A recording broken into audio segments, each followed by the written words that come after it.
গঙ্গা স্নান বা পূর্ণ স্নানের মধ্য দিয়ে পটুয়াখালীর কুয়াকাটা শেষ হয়েছে রাসপূজা।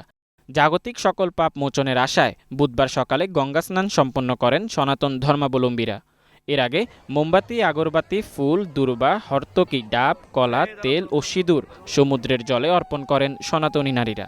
এ সময় লক্ষাধিক নারী পুরুষের উপস্থিতিতে উলুধ্বনি ও মন্ত্রপাঠে মুখরিত হয়ে ওঠে পুরো সৈকত এলাকা। অনেকে পায়শ্চিত্ত ও পিণ্ডদানের পাশাপাশি মাথা ন্যাড়া করেন। পরে সৈকত সংলগ্ন রাধাকৃষ্ণ তীর্থযাত্রী সেবাশ্রমে ১৭ জোড়া যুগল প্রতিমা দর্শন করেন ভক্তরা।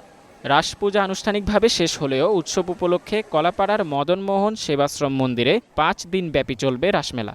আগত পূর্ণার্থীদের নিরাপত্তায় মাঠে ফায়ার সার্ভিস, পুলিশ, নৌপুলিশ ও ট্যুরিস্ট পুলিশ সদস্যদের ব্যাপক তৎপরতা দেখা যায়। সারা রাত্রি রাধাকৃষ্ণ মন্দিরে ছিলাম। এই জায়গাতে আজকে ভোরবেলা সূর্যোদয়ের আগে গঙ্গা পূজা দিলাম। সবাই জন্য প্রার্থনা করলাম, সবাই যেন সুস্থ থাকে, ভালো থাকে, এই কামনা করলাম। রাস পূর্ণিমা উপলক্ষে স্নান করলাম এবং ভগবানের কাছে প্রার্থনা করলাম যাতে ভগবান আমার এই মুক্তি লাভ করেন। পাপ কাজকে যত করে থাকি তাহলে পাপ থেকে মুক্তি হয়ে যায়। ভাই বোন সবাই যেন ভালো থাকে এবং সুস্থ থাকে এবং পৃথিবীর আরও সকল মানুষজন যেন সুস্থ থাকে, ভালো থাকে, এই কামনা করেই, এই মঙ্গল কামনা করে এখানে এসেছি পুণ্য স্নান করতে এবং স্নান করে ফেলেছি যাতে ঈশ্বর যাতে সবার মঙ্গল করে, এটাই কামনা করি।